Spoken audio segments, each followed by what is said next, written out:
Something about Snape that he didn't want to tell Harry? HP 1 Harry Potter and the Sorcerer's Stone. Chapter 9. The Midnight Duel. Harry had never believed he would meet a boy he hated more than Dudley, but that was before he met Draco Malfoy. Still, first-year Gryffindors only had potions with the Slytherins, so they didn't have to put up with Malfoy much. Or at least, they didn't until they spotted a notice pinned up in the Gryffindor common room that made them all groan. Flying lessons would be starting on Thursday, and Gryffindor and Slytherin would be learning together. Typical, said Harry darkly. Just what I always wanted. To make a fool of myself on a broomstick in front of Malfoy. He had been looking forward to learning to fly more than anything else.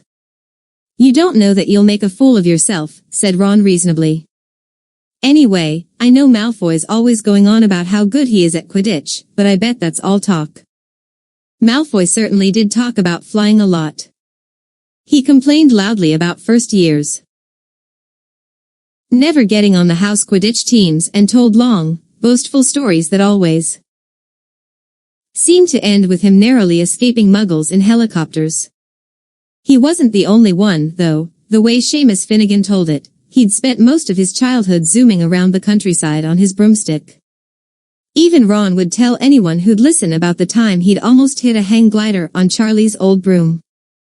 Everyone from wizarding families talked about Quidditch constantly. Ron had already had a big argument with Dean Thomas, who shared their dormitory, about soccer. Ron couldn't see what was exciting about a game with only one ball where no one was allowed to fly.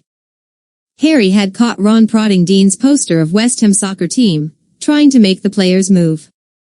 Neville had never been on a broomstick in his life, because his grandmother had never let him near one. Privately, Harry felt she'd had good reason, because Neville managed to have an extraordinary number of accidents even with both feet on the ground. Hermione Granger was almost as nervous about flying as Neville was. This was something you couldn't learn by heart out of a book, not that she hadn't tried. At breakfast on Thursday she bored them all stupid with flying tips she'd gotten out of a library book called Quidditch Through the Ages. Neville was hanging on to her every word, desperate for anything that might help him hang on to his broomstick later, but everybody else was very pleased when Hermione's lecture was interrupted by the arrival of the mail. Harry hadn't had a single letter since Hagrid's note, something that Malfoy had been quick to notice, of course. Malfoy's eagle owl was always bringing him packages of sweets from home, which he opened gloatingly at the Slytherin table. A barn owl brought Neville a small package from his grandmother. He opened it excitedly, and showed them a glass ball the size of a large marble, which seemed to be full of white smoke. It's a remembrall, he explained. Gran knows I forget things, this tells you if there's something you've forgotten to do. Look, you hold it tight like this and if it turns red, oh. His face fell, because the remembrall had suddenly glowed scarlet. You've forgotten something. Neville was trying to remember what he'd forgotten when Draco Malfoy, who was passing the Gryffindor table, snatched the remembrall out of his hand. Harry and Ron jumped to their feet. They were half hoping for a reason to fight Malfoy, but Professor McGonagall, who could spot trouble quicker than any teacher in the school, was there in a flash. What's going on? Malfoy's got my remembrall, Professor. Scowling, Malfoy quickly dropped the remembrall back on the table. Just looking, he said, and he sloped away with Crabbe and Goyle behind him. At 3:30 that afternoon, Harry, Ron, and the other Gryffindors hurried down the front steps onto the grounds for their first flying lesson.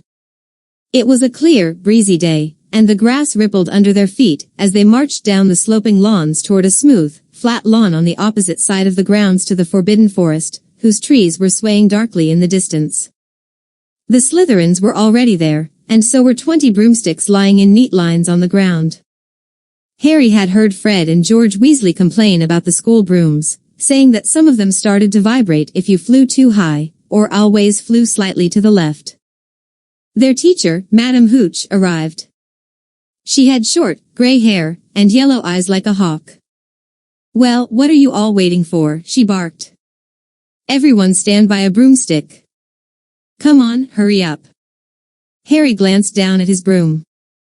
It was old and some of the twigs stuck out at odd angles. Stick out your right hand over your broom, called Madam Hooch at the front. And say up. Up, everyone shouted. Harry's broom jumped into his hand at once, but it was one of the few that did. Hermione Granger's had simply rolled over on the ground, and Neville's hadn't moved at all. Perhaps brooms, like horses, could tell when you were afraid, thought Harry. There was a quaver in Neville's voice that said only too clearly that he wanted to keep his feet on the ground. Madam Hooch then showed them how to mount their brooms without sliding off the end, and walked up and down the rows correcting their grips.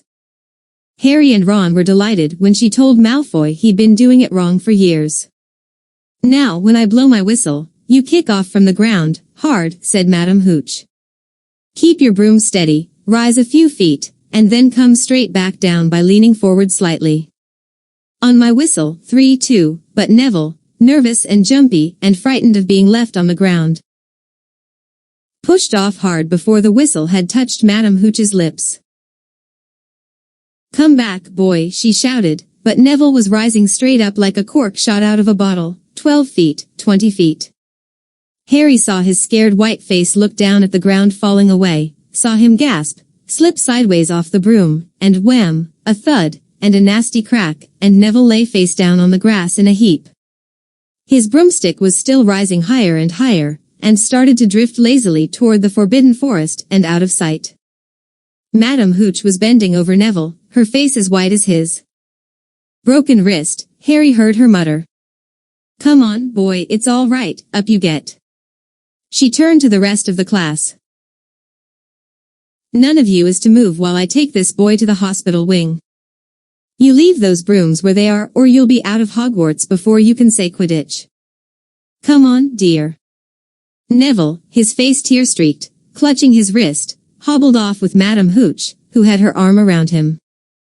No sooner were they out of earshot than Malfoy burst into laughter. Did you see his face, the great lump? The other Slytherins joined in. Shut up, Malfoy, snapped Parvati Patil. Ooh, sticking up for Longbottom, said Pansy Parkinson, a hard-faced Slytherin girl. Never thought you'd like fat little crybabies, Parvati.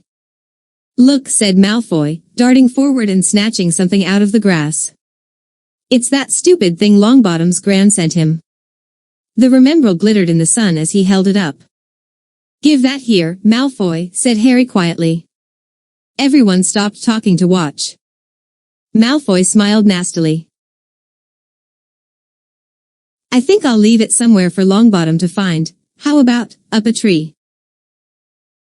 Give it here.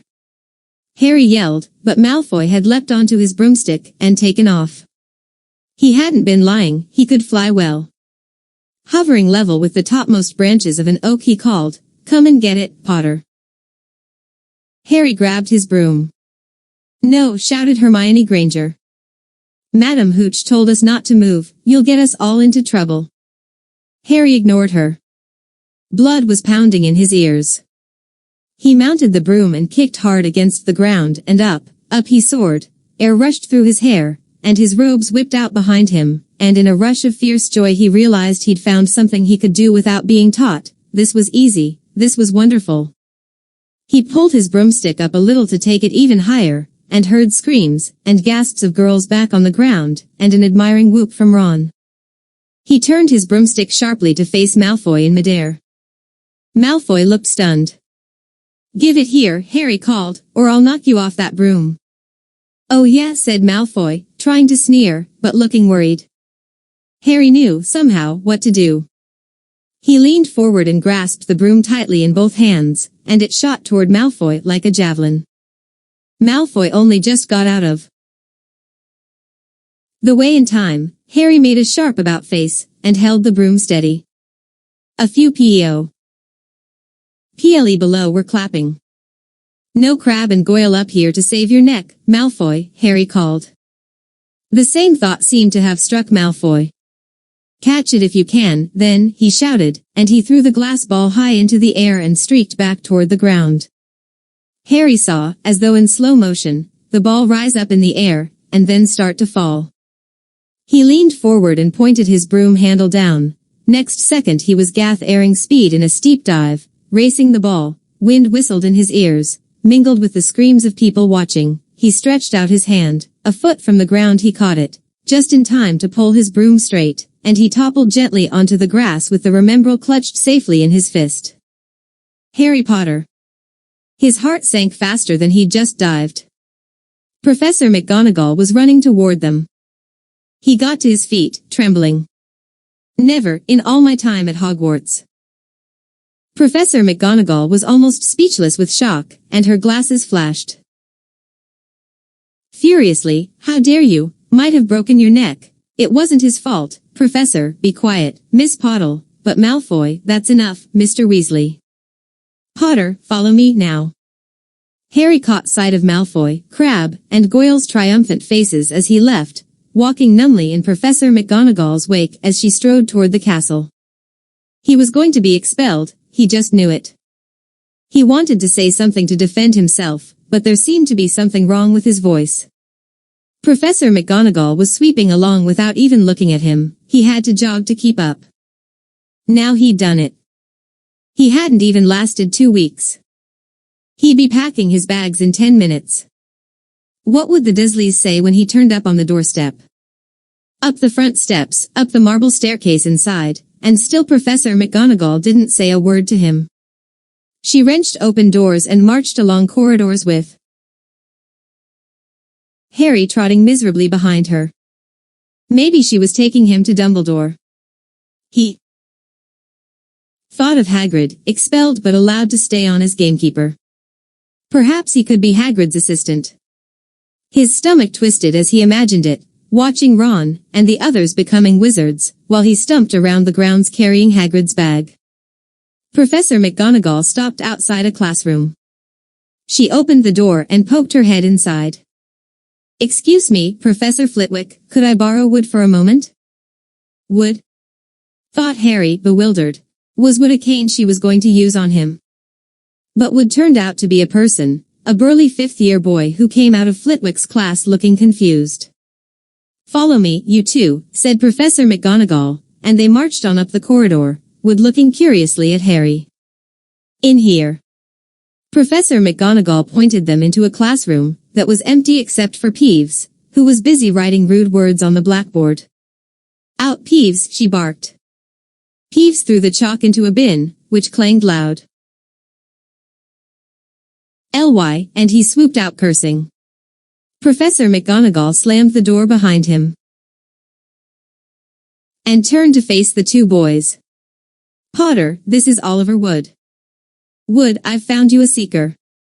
Wood's expression changed from puzzlement to delight. Are you serious, Professor? Absolutely, said Professor McGonagall crisply. The boy's a natural. I've never seen anything like it. Was that your first time on a broomstick, Potter? Harry nodded silently. He didn't have a clue what was going on, but he didn't seem to be being expelled, and some of the feeling started coming back to his legs. He caught that thing in his hand after a 50-foot dive, Professor McGonagall told Wood. Didn't even scratch himself. Charlie Weasley couldn't have done it. Wood was now looking as though all his dreams had come true at once. Ever seen a game of Quidditch, Potter? He asked excitedly. Wood's captain of the Gryffindor team, Professor McGonagall explained. He's just the build for a seeker, too, said Wood, now walking around Harry and staring at him. Light, speedy, we'll have to get him a decent broom, Professor A. Nimbus 2000 or a clean sweep 7, I'd say. I shall speak to Professor Dumbledore, and see if we can't bend the first-year rule. Heaven knows, we need a better team than last year. Flattened in that last match by Slytherin, I couldn't look Severus Snape in the face for weeks. Professor McGonagall peered sternly over her glasses at Harry. I want to hear you're training hard, Potter, or I may change my mind about punishing you. Then she suddenly smiled. Your father would have been proud, she said. He was an excellent Quidditch player himself. You're joking. It was dinner time.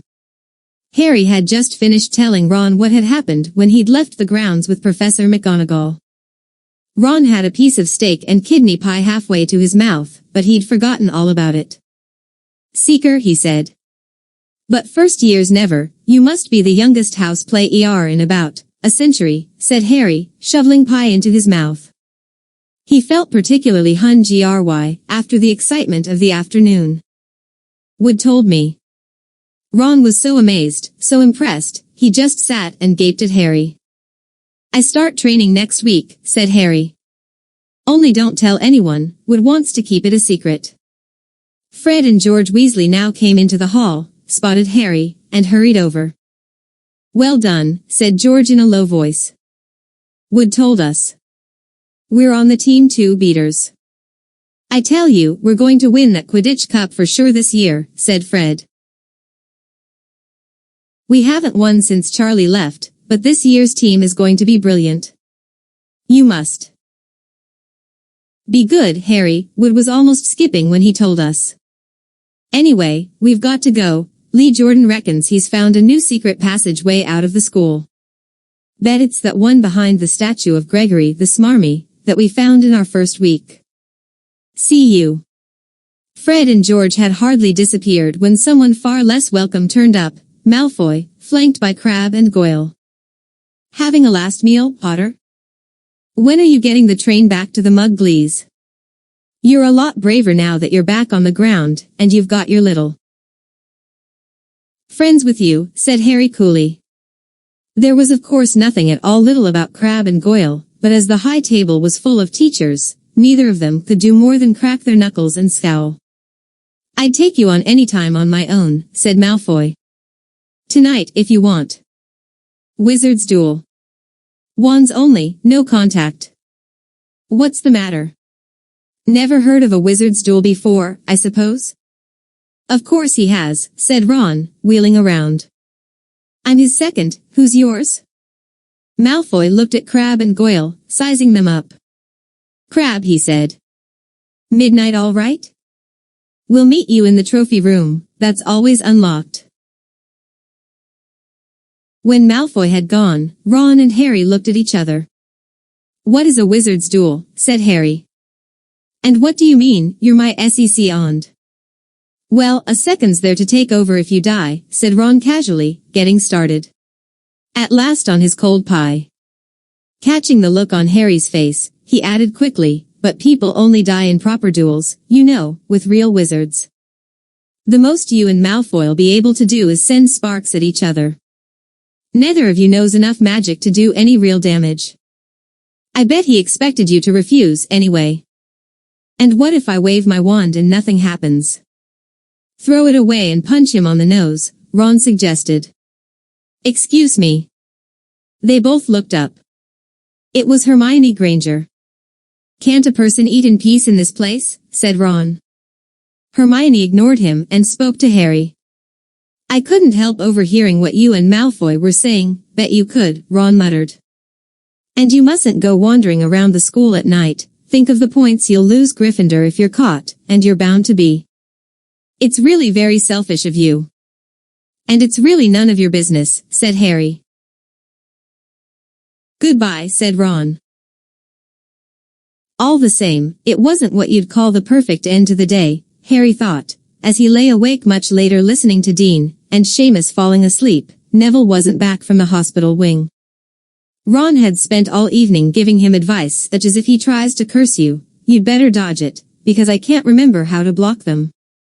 There was a very good chance they were going to get caught by Filch or Mrs. Norris, and Harry felt he was pushing his luck, breaking another school rule today.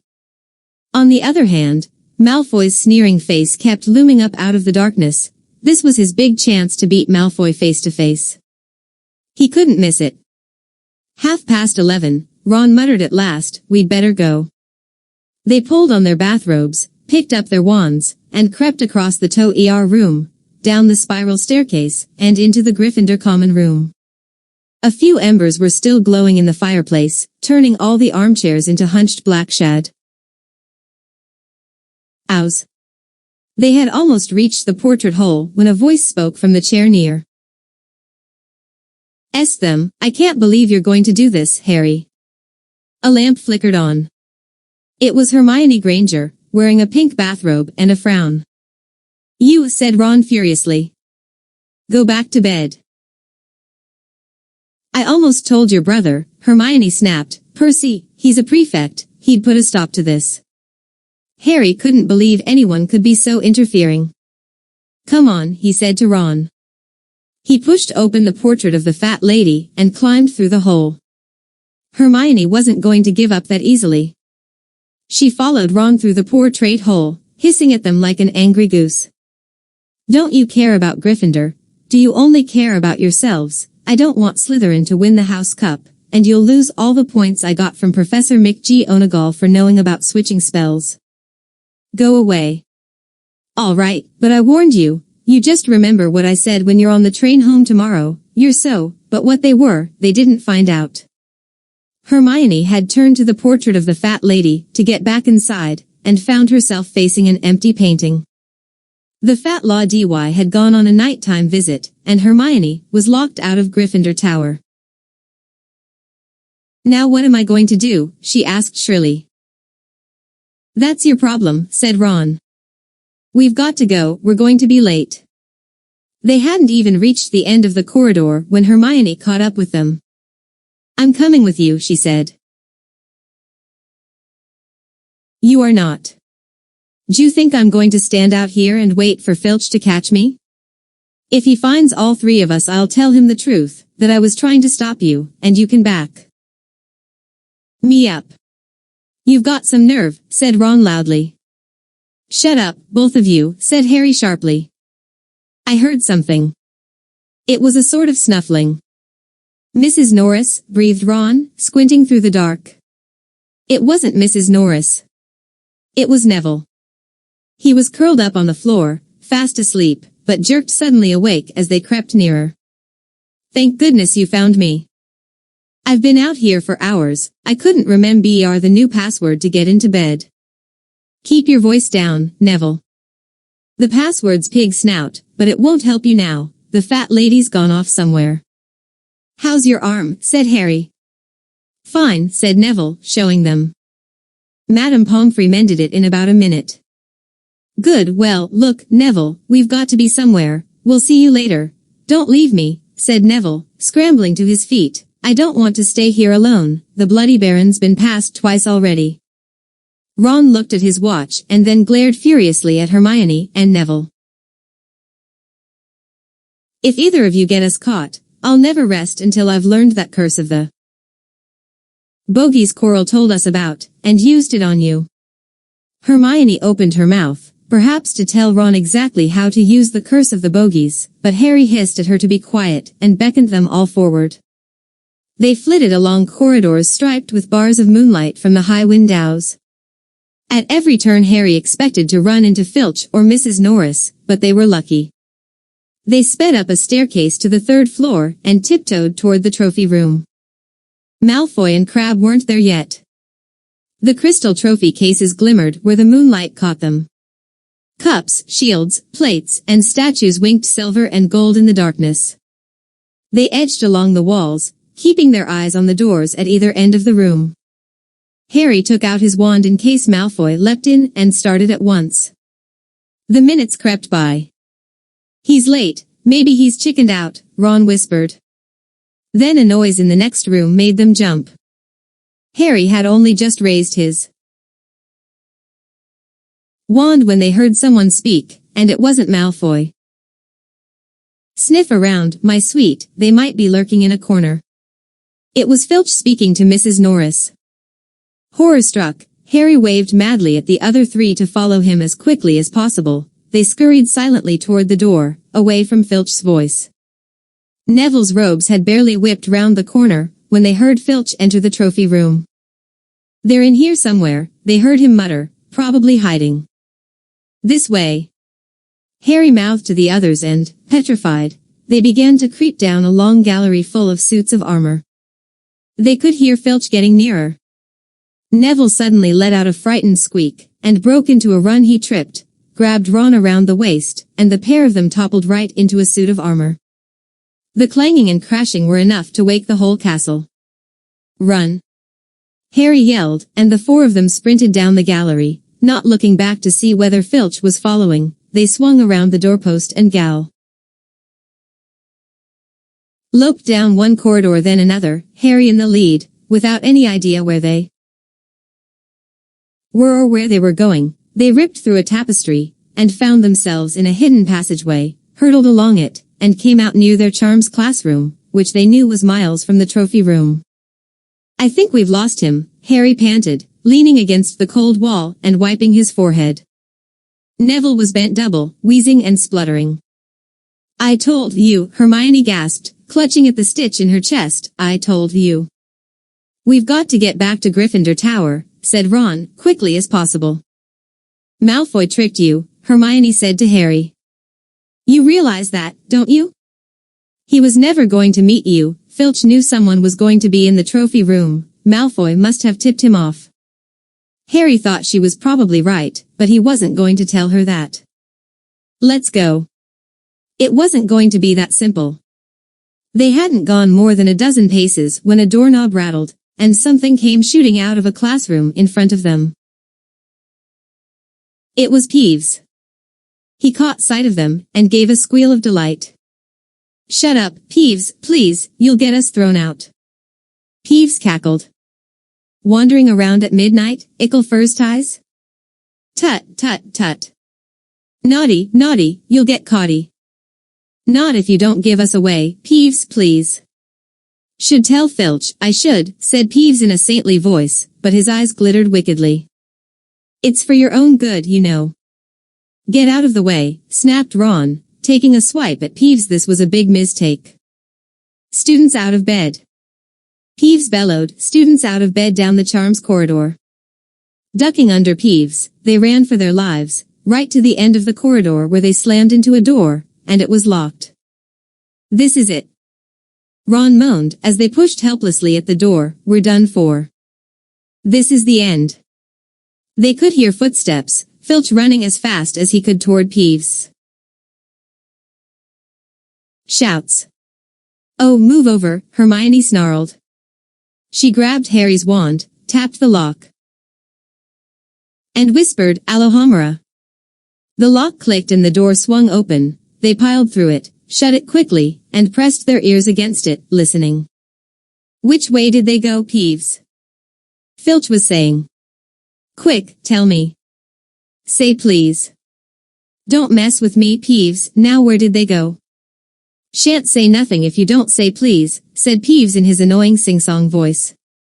"All right, please." "Nothing." "Ha-ha. Told you I wouldn't say nothing if you didn't say please." "Ha ha. Hiya." And they heard the sound of Peeves whooshing away, and Filch cursing in rage. "He thinks this door is locked," Harry whispered. "I think we'll be okay, get off." "Neville?" For Neville had been tugging on the sleeve of Harry's bathrobe for the last minute. "What?" Harry turned around, and saw, quite clearly, what. For a moment, he was sure he'd walked into a nightmare. This was too much, on top of everything that had happened so far. They weren't in a room, as he had supposed. They were in a corridor. The Forbidden corridor on the 3rd floor. And now they knew why it was forbidden. They were looking straight into the eyes of a monstrous dog, a dog that filled the whole space between ceiling and floor. It had 3 heads. 3 pairs of rolling, mad eyes, 3 noses, twitching and quivering in their direction, 3 drooling mouths, saliva hanging in slippery ropes from yellowish fangs. It was standing quite still, all 6 eyes staring at them, and Harry knew that the only reason they weren't already dead was that their sudden appearance had taken it by surprise, but it was quickly getting over that. There was no mistaking what those de-rouse growls meant. Harry groped for the doorknob. Between Filch and death, he'd take Filch. They fell backward. Harry slammed the door shut, and they ran. They almost flew, back down the corridor. Filch must have hurried off to look for them somewhere else, because they didn't see him anywhere, but they hardly cared. All they wanted to do was put as much space as possible between them and that monster. They didn't stop running until they reached the portrait of the fat lady on the 7th floor. "Where on earth have you all been?" she asked, looking at their bathrobes hang off their shoulders and their flushed, sweaty faces. "Never mind that, pig snout, panted Harry, and the portrait swung forward. They scrambled into the common room and collapsed, trembling, into armchairs. It was a while before any of them said anything. Neville, indeed, looked as if he'd never speak again. "What do they think they're doing, keeping a thing like that locked up in a school?" said Ron finally. "If any dog needs exercise, that one does." Hermione had got both her breath and her bad temper back again. "You don't use your eyes, any of you, do you?" she snapped. "Didn't you see what it was standing on the floor?" Harry suggested.